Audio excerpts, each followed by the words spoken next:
जय माता की मित्रों, मैं धनेश्वर महतो। माननीय प्रधानमंत्री जिस तरीके से हमारे देश के किसान भाइयों के ऊपर बड़े बड़े आरोप लगा रहे हैं और भारतीय जनता पार्टी के लोग जिस तरीके से अब शब्दों का प्रयोग कर रहे हैं, बड़ा ही चिंताजनक है।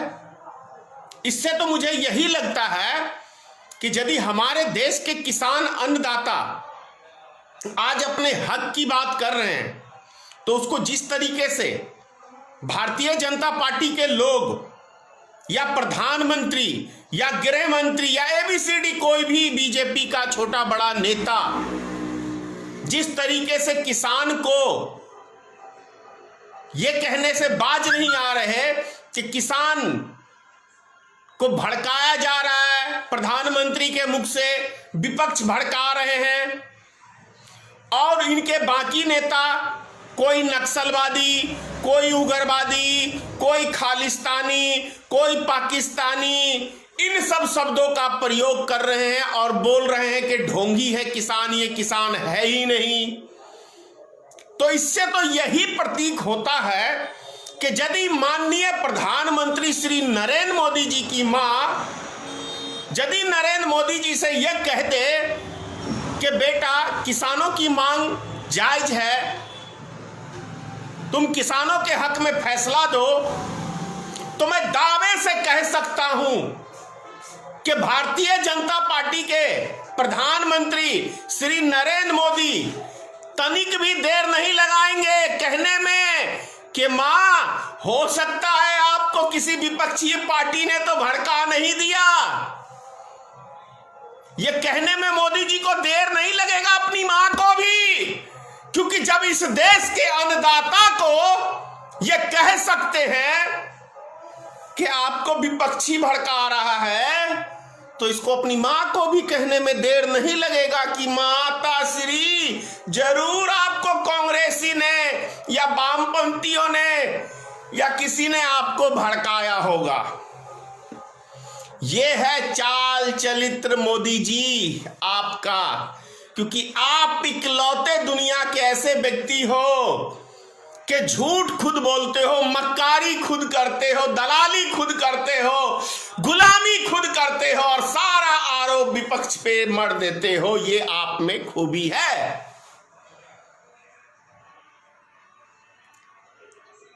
एक चीज तो मैं जरूर कहूंगा, डंके की चोट पे कहूंगा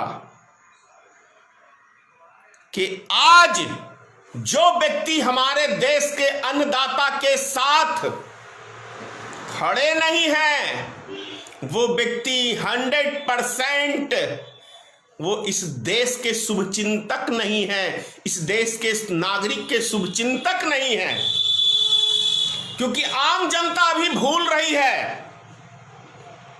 कुछ व्यक्तियां, कुछ अंधभक्त कि आज 600 रुपए का एक गोभी देखने को मिल रहा है, उसके प्राइस निकाला है इन्हीं कॉर्पोरेट घरानों ने।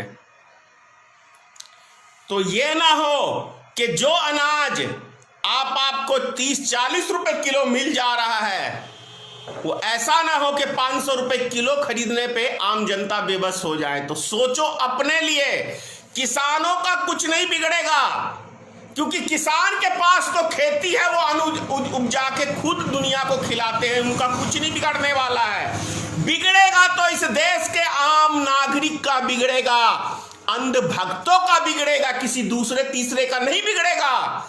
जो किसान है वो तो आलीशान है, उनका कुछ नहीं बिगड़ने वाला है।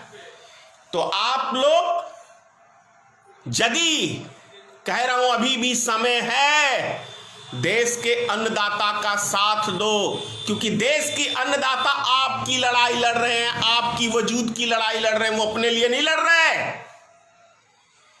क्योंकि यदि कॉर्पोरेट घरानों से डील होगी, जैसे आज आप पेट्रोल 90 रुपए खरीदते हैं, 80 रुपए डीजल खरीद रहे हैं, समझ रहे हैं ना क्यों है इतनी महंगाई? क्योंकि ये कॉर्पोरेट घरानों के पास, अडानी और मुकेश अंबानी के पास सारी कंपनियां जा चुकी है, इसलिए इतना महंगा है। यदि यही सरकारी कंपनियां रहती तो इतनी महंगाई नहीं रहती। तो आपकी लड़ाई लड़ रहे हैं हमारे देश के अन्नदाता। कल 31 दिसंबर है, परसों नव वर्ष है 2021। मैं समस्त देशवासियों को, हमारे अन्नदाता किसान भाइयों को नव वर्ष उनके लिए मंगलमय हो, ऐसी मैं कामना करता हूं। और उन हरामियों के लिए 2021 एक काल के रूप में आए जो हमारे देश के अन्नदाताओं के साथ बेइंसाफी कर रहे हैं, हमारे देश के नागरिक को छलने का काम कर रहे हैं। उन सभी हरामियों के लिए 2021 एक अंतिम 21 आए, ऐसी ईश्वर से कामना करता हूं। जय हिंद, जय भारतीय मित्र पार्टी। नव वर्ष आप सबके लिए मंगलमय हो।